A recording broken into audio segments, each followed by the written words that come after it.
She laid the paper between us like a weapon dressed in civility.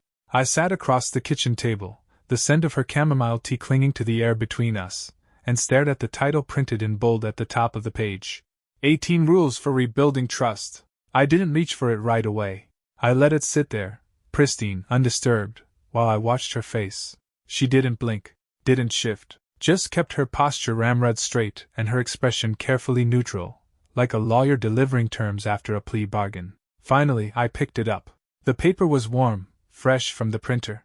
She must have typed it this morning, while I made coffee, while I kissed the back of her neck like nothing was broken. Each rule was numbered, formatted, lined up like commandments. Rule 1, full phone access. All passwords shared, no exceptions. Rule 2, weekly emotional check-ins, Sundays 7 p.m. Rule 3, no travel without pre-approved itinerary. Rule 4, no contact with women from your past. And on it went. 18 of them. Some bureaucratic, some psychological. All of them saturated with the unspoken premise: I was guilty. I had failed. And if I wanted her, if I wanted this, I'd need to play by her rules. I read them all. Slowly, thoroughly. Not a single line skipped. That's what she wanted, wasn't it? A demonstration of compliance, contrition, gratitude. She thought I'd balk, or beg, or confess to sins I hadn't committed. But I wasn't reacting because I was too busy remembering. Jay. It came back in a flash. The name, the text, the shift in her tone when I'd asked. It had been months ago. We were in the kitchen. I was slicing onions, she was making some half-hearted stir-fry. Her iPad had lit up with a message preview. Thinking about last weekend. Wish I could do it all over again. Jay. I'd asked who Jay was. She told me it was Jay, an old friend from undergrad. He's going through a divorce, she said, flipping tofu like it was just another Tuesday. He vented to me a few times. Poor guy's a mess. I nodded and left it alone. We still had wine to pour and a show to pretend to watch. Now, here she was, sliding across rules about emotional accountability like she hadn't already violated every one of them herself. That line, no contact with women from your past, wasn't for my benefit. It was a confession disguised as a boundary. She projected it because she knew what it felt like to cross that line. She knew how easy it was to justify a secret when it made you feel seen. She thought I hadn't noticed. She was wrong. I looked up from the paper. Her eyes were on me, searching, measuring, waiting for resistance. But all I gave her was a small, measured nod. I even let the corners of my mouth lift into something resembling a smile. You've really thought this through, I said. She exhaled, slow and deliberate. Relief disguised as grace. She reached across the table and touched my hand. I didn't pull away. This is how we start again, she said. From scratch. With honesty. I gave her another smile. Almost convincing. Then I stood up, walked around the table, and kissed the top of her head. She leaned into it like we were healing. But in my mind, I was already opening a new folder. Not a real one. Not yet. A mental archive I knew I'd need. Her rules. My terms. That's what I named it. Because if she was going to set conditions, I'd be setting objectives. If she wanted transparency, she'd get a mirror so clear it cut. The irony, of course, was that she thought this was an act of strength. That she was reclaiming control. What she didn't realize, what she couldn't possibly see, was that her attempt to frame the battlefield had just revealed her position. I knew now that the lie was bigger than I'd allowed myself to believe. The only question left was, how deep did it go? And I intended to find out without her ever suspecting. Not yet. That night, while she showered upstairs, singing softly, off-key, like she always did when she thought the worst was behind her, I sat in the living room with her printed rules in my lap and my laptop open beside me. Rule 17 still echoed in my head. No contact with women from your past. Projection always leaves fingerprints. She thought she was being clever. Careful. But clever people overlook old ghosts, and careless ones forget about digital skeletons. I knew exactly where to look. Years ago, we'd used a shared iCloud account to sync our calendars. Back when we still tried to make things easier. Back when trust was effortless. She'd stopped using it after we both got new phones, or so she thought. I logged in. Same password. She hadn't changed it in over 3 years. The interface was cleaner than I expected, but the backups were still there, one in particular dated 6 months ago. just before that message from Jay had first appeared on her iPad. I downloaded it slowly, carefully, breathing evenly while her voice floated down the stairs in waves of muffled lyrics and steam. I extracted the backup, combed through the messages first. Jay's name appeared faster than I anticipated. And with it, clarity hit like cold air in the lungs. The text started off casual. How have you been? Here, you look amazing. There. Then the language grew more intimate, familiar. I saw the shift, the flirtation become vulnerability, the vulnerability mutate into something uglier. I wish I could have stayed longer. That weekend was everything. I needed it. You make me feel like I'm not faking it all the time. And from her, worse. I think I've bought myself more time. He still has no clue. I told him I needed space for clarity. He apologized. God, it's so easy sometimes. I scrolled. My hands were steady, but my jaw wasn't. I bit down so hard I tasted copper. It was the calm that scared me, the surgical clarity setting in. No panic, no rage. Just a new kind of focus. She was still texting me sweet nothings before bed. Still calling me, her rock, and thanking me for my patience. All while archiving emails in a hidden Gmail account under a fake name I wouldn't have recognized if not for a slip-up in one of her messages. Sent to Evelyn, Taylor 81 this time. It's safer. She'd been careful. But not perfect. None of them ever are. I accessed the hidden Gmail through a recovery flow, guessing her old backup email, then using a security question only I would know the answer to. What I found made the messages look like kindergarten notes. There were receipts, PDFs from boutique hotels and cities she claimed to be doing, solo retreats, emails confirming, intimate couples massages, and one saved note, written in the Gmail drafts, never sent but clearly intended for Jay. I'm not ready yet. He's paying too much attention. But I'm working on the exit. I just need a few more months. The line chilled me. He's still watching too closely. I closed the laptop as the water shut off upstairs. Her footsteps padded softly down the hallway. She thought the list gave her control. She thought I was bound by her terms. She had no idea I was already inside her vault, reading the footnotes of her lies while she rehearsed sincerity. I smiled as I folded her printed rules and slid them back into the drawer where she'd left them. Let her believe she had the upper hand. I had something better, clarity, and a 6-month head start on the truth. There's a moment in every unraveling when denial becomes absurd. When the evidence doesn't whisper anymore, it shouts. That moment came for me 2 days after I pulled the Gmail account apart. I wasn't looking for revenge. Not yet. I was looking for a map, a pattern, something to trace. So I started building a file, not metaphorical this time, a real one, encrypted, labeled plainly, deceit. I started with her Venmo. She used to laugh at how careless people were with transaction notes. Turns out, she wasn't as discreet as she thought. Jay's name never appeared directly, but there were recurring transfers to a profile under the initials, RJ, with cutesy emojis, coffee cups, plain icons, a palm tree. It could have been innocent if not for the regularity, if not for the amounts. Always under $200, always sent late at night. I screenshotted every one. Then I dug into her wellness account. That's what she called it when she needed space, when she said therapy and self-care weren't optional anymore, that she deserved time to reset emotionally. I agreed. I encouraged it. She cried the first time I transferred money into it. The name on the account matched, but the spending didn't. Airbnb confirmations, out-of-state hotel charges, Uber rides in cities she claimed to be unplugging in, a 2-night stay at a cabin that billed itself as the perfect romantic seclusion. I followed the digital trail, each click tightening the knot in my chest. She wasn't running from me. She was building a runway out, and then I found it, a second debit card, hidden in the hollowed-out space of an old book on Eastern philosophy we bought together years ago. I only found it because I noticed the book hadn't moved in months, yet dust only clung to half of it. I sliced the edge open with a letter opener. The card slid out like a buried confession. I matched the card number to several of the charges I'd found in her wellness account. Same number, same account, different name on the card, Evelyn T., a name she used for her fake Gmail. The consistency was almost admirable. Her calendar was next. I'd already recovered her iCloud sync, so it wasn't hard to access the entries. There were vague terms: solo retreat, clarity weekend reset, but the dates aligned perfectly with the payments. Same cities, same bookings, same lies. One entry in particular stood out. Recharge, Ashland, Oregon. That was the weekend her best friend, Monica, told me she'd accompanied her on a yoga retreat. Monica had texted me a picture of them holding green smoothies and smiling in athleisure gear. But when I zoomed into the photo metadata, yes, Monica was always careless. I saw the timestamp. 6:52 a.m. on a Friday. In Portland, the Airbnb charge in Ashland was for Friday through Sunday. Her car never left the state.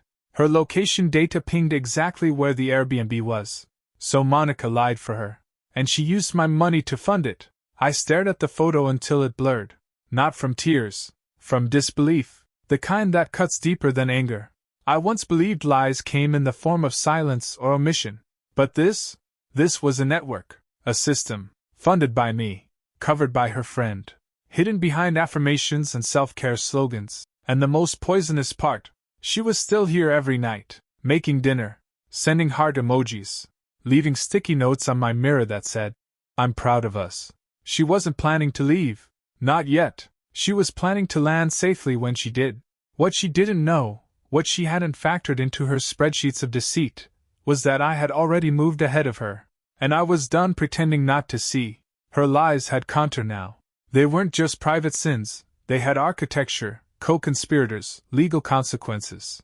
What began as emotional suspicion had evolved into criminal exposure. And still, she smiled at me like we were healing. I wasn't sure what stung more, her deceit or how thoroughly she underestimated me. It was time to widen the lens. Jay. I still didn't know much about him beyond the messages. So I went digging. He wasn't just an old friend or a college flame. He was a former coworker, one I vaguely remembered her mentioning years ago during a strained dinner conversation. She'd brushed it off when I asked why he got fired. HR drama, she said, rolling her eyes. The usual witch hunt. The reality was sharper. Jay had been terminated for misconduct. Not just a policy violation, but something more serious. Enough that his name came up in a public database when I searched local court records. The case had been sealed, but the breadcrumbs were there.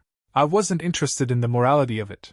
I was interested in the transactions. She told me she cut ties with him after he lost his job, but her bank records, meticulously downloaded from our joint account, told another story. She'd paid $3,500 labeled as consulting. I dug deeper and found the payments coincided with the court dates. One entry was even memoed, support for legal counsel. She used our money to fund his defense, and then I found it, buried in a folder of tax documents on her old laptop. She hadn't even renamed the file. Form 1040, modified. She'd filed separately last year, claimed head of household status. I didn't think much of it at the time. We were restructuring boundaries, she said. Separate finances for clarity. I'd signed a few documents without reading the fine print, wanting to avoid another fight. But she'd replicated my signature electronically.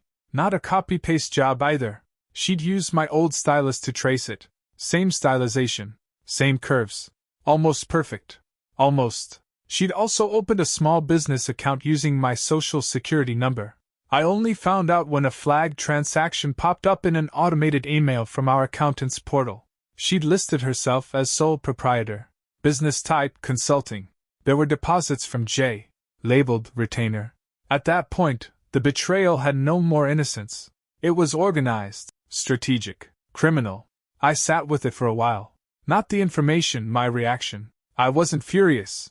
I wasn't panicked. I was something colder, focused, resigned to clarity. So I made a call. His name was Alan Roth, family law attorney. Quiet, methodical, no interest in theatrics. I didn't tell him everything. Not yet. Just enough to lay the groundwork, to ask the right questions, to prepare for the right kind of divorce. He asked one question before we hung up. Do you want leverage or justice? Both, I said, and that's when I started writing my own list.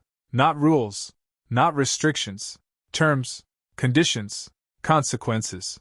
She wasn't just cheating on a husband anymore. She was defrauding a partner, laundering lies through affection, weaponizing trust for personal gain, and I wasn't going to confront her yet. Not until I could ensure the trap snapped shut, and left no room for escape. She cried again the following Tuesday. Not heavy sobs, just soft tremors. Enough to pull sympathy from anyone who didn't know better. I just want to feel safe again, she said, tucking her legs under her on the couch, blanket draped over her shoulders like the weight of her choices hadn't settled yet. I brought her tea, sat beside her, nodded like I believed every word. Then let's rebuild, I said. She looked up, eyes rimmed red but bright with hope, or something she wanted me to mistake for hope. You mean it? I leaned forward and took her hand. But we do it right this time. Total transparency. No guessing. No more emotional landmines. She nodded so hard I almost pitied her. Almost. Let's write a new contract, I said. Something that protects both of us. Clean slate. Real accountability. She bit her lip, as if weighing the offer. But the truth was, she'd been waiting for this exact moment. She thought it meant she'd won. That her rules had tamed me. This is what healing looks like, she whispered. She helped draft it. That was the beauty of it. She added language about emotional openness, about rebuilding rituals.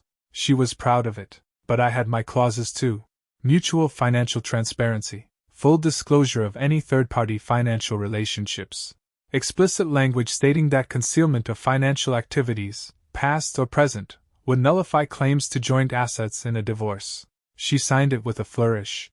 Initialed each page. Said it felt good to be building something real again.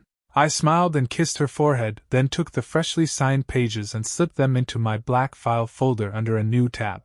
Final move. She poured wine after that. Put on a record. Even danced a little.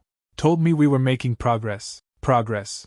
I watched her sway across the living room, barefoot and content, and realized how easy it had become for her to lie, even to herself. But the contract changed everything. From this point forward, her sins weren't just personal, they were legal. She didn't know it, but every charge on that hidden debit card now constituted concealment. Every Venmo transfer, every falsified tax form, every dollar sent to Jay. With one signature, she turned her future into leverage. And me? I just had to wait. 1 week, maybe 2. Let her feel the victory. Let her frame the picture.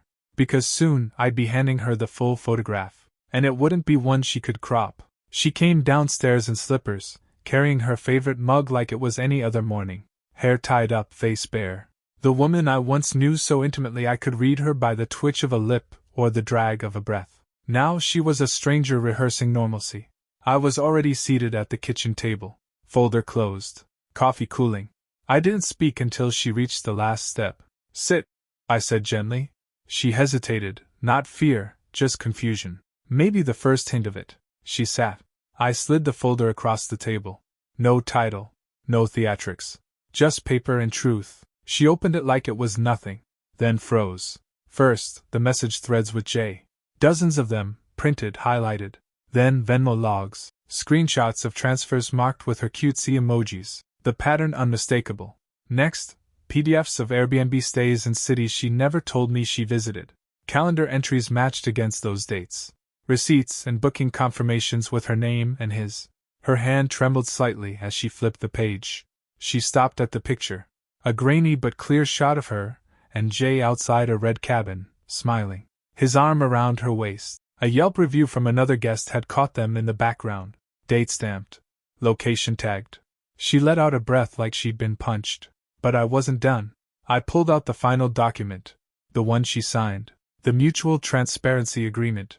Highlighted clause. Full disclosure of all financial activities, past and present. Concealment voids all claims to shared marital assets. I placed it gently on top. She didn't speak for a long time. The silence stretched between us like a held breath that would never release. Then came the sputtering. It was emotional, not physical, she said quickly, as if starting with the smallest line might cushion the fall. I said nothing. You were distant. I didn't know how to talk to you anymore. I let her speak. Let her unravel. I needed something for myself. He listened. You stopped seeing me. Still, I said nothing. It wasn't until her voice cracked, the pretense crumbling, that I spoke. My voice was low, calm, controlled. Then why? I asked. Did you give him our money? Her lips parted, but nothing came out. You paid for his legal fees. You opened a consulting account with my social. You lied to the IRS, Monica covered for you, and you signed a binding agreement while still hiding all of it. She folded in on herself. No defiance now. Just collapse. Not because of guilt, she'd bypassed guilt a long time ago, but because the fortress she built had just lost its foundation. I stood, took the folder, and walked to the door. "I'll have my lawyer contact you." Her voice followed me, small and trembling. "Please, we can fix this." I didn't turn around. Just typed one word into my phone and hit send. Execute. And just like that, the real collapse began. 3 weeks passed before the real consequences landed. Not emotional. Not verbal.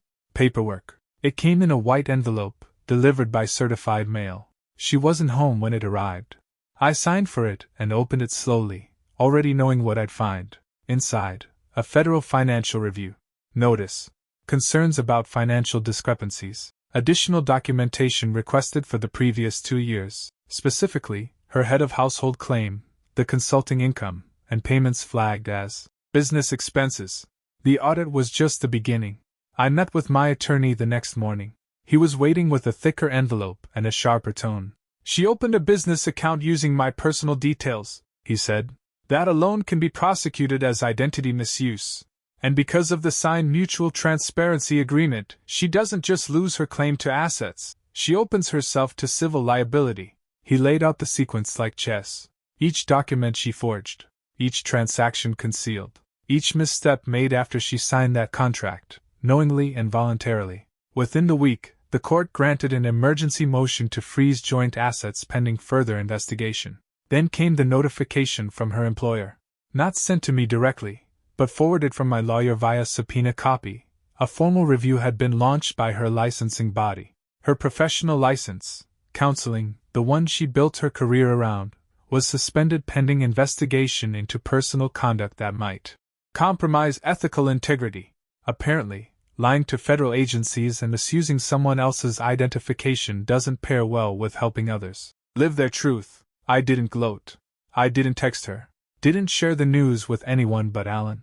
She reached out once more. Just a single message. "You win. I hope it was worth it." I stared at those words. Simple.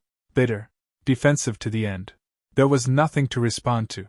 No understanding. No ownership. Just the last gasp of someone who still thought this was a game with sides. I deleted the message. Then I went outside. The sky was clear. No wind. No pretense. I walked to the fire pit behind the house. Hers now, technically, but still physically mine for a few more days. In one hand, I held the paper she gave me that started it all, 18 Rules for Rebuilding Trust. In the other, I held the quote she once framed and hung above our bed. I'd taken it down weeks ago, folded it in half, saved it for this. "We rebuild stronger where we were broken." I struck a match. The flame caught quickly, curling the corners first, then devouring the core. "No," I whispered. The fire cracked softly. "We rebuild smarter. Alone." I watched the last piece turn black. Then I turned and walked away. No applause, no closure text, no dramatic farewell. Just steps. Forward.